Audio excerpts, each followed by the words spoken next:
take a recipe that they've found, and they find recipes they might not have found otherwise.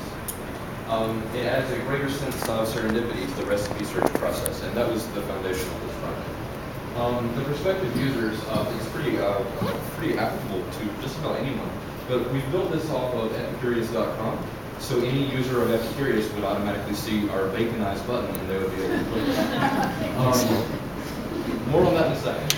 But other people that might use this, for example, cooking enthusiasts, people who enjoy cooking, they might want to try something new. So maybe they would search their favorite recipe, click the Baconized button, and who knows what would happen. Another good use of this in my opinion would be the meal planners and the grocery shoppers, because they might plan a meal and say get a dozen eggs, but if they've only got one recipe that uses eggs, they can search that recipe and find new uses, more effective use of those eggs.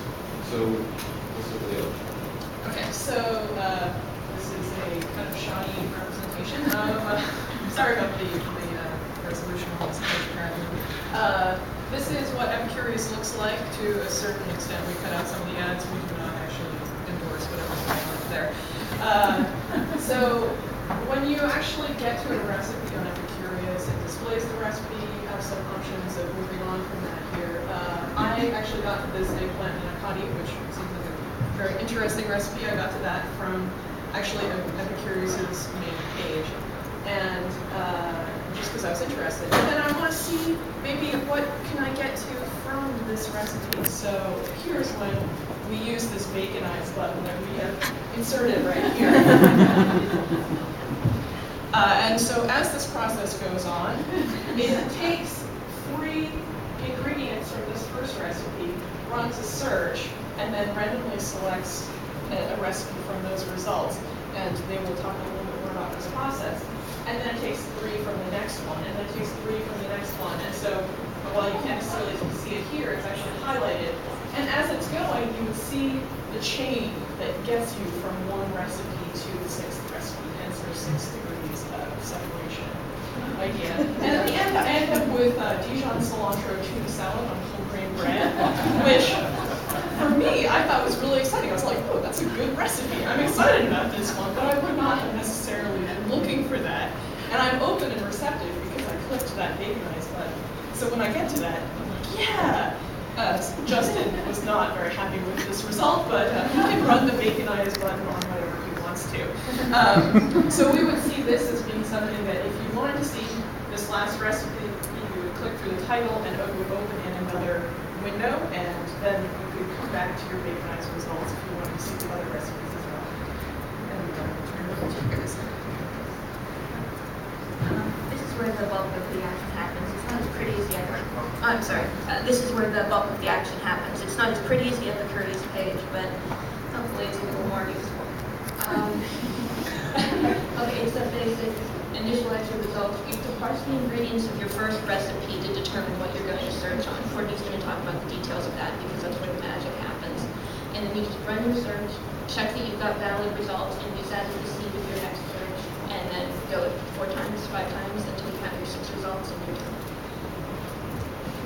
I feel so honored that I get to talk about the magic. So we have this basic subroutine where we extract a unique list of ingredients from the table in Epicurious. And from that list, we remove what's considered the main ingredient of the recipe. A lot of the recipes in Epicurious list 7 or 8 main ingredients, so we put in a check to only use the first 2 listed. We remove them from the list.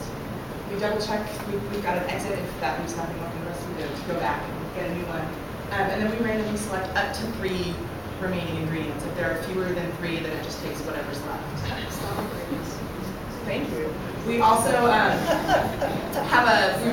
it's not on here, but we've inserted a way to create a stop list of ingredients. So for example, you're not searching on water or salt or vegetable oil to kind of use ingredients that contribute to the recipe. And then those 1 to 3 items generated become the search terms for the next iteration in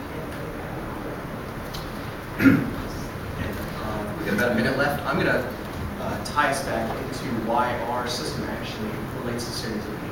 Yesterday I had a long conversation with Victoria Rubin about the closer dealing with serendipity and social media, and we decided to adopt their conceptual framework for defining the functional aspects of serendipity. You've got prepared mind, which basically, to paraphrase, is information needs the user. The user's ability to notice, that is, their receptiveness to a solution to that information need. And then you incorporate the third element, chance, where they have a chance encounter that fulfills that information need. And this serendipity arrow just demonstrates that this procedure can iterate. One serendipitous discovery, it can lead to others.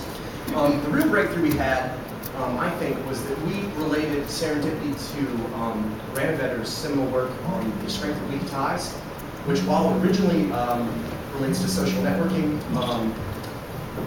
we decided that it is applicable to other organizational systems. For instance, recipes.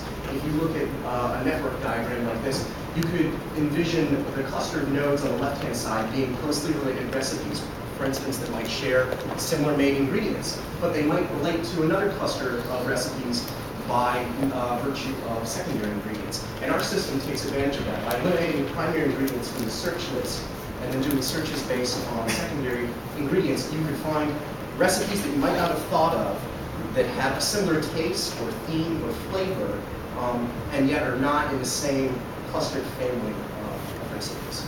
And we will accept questions.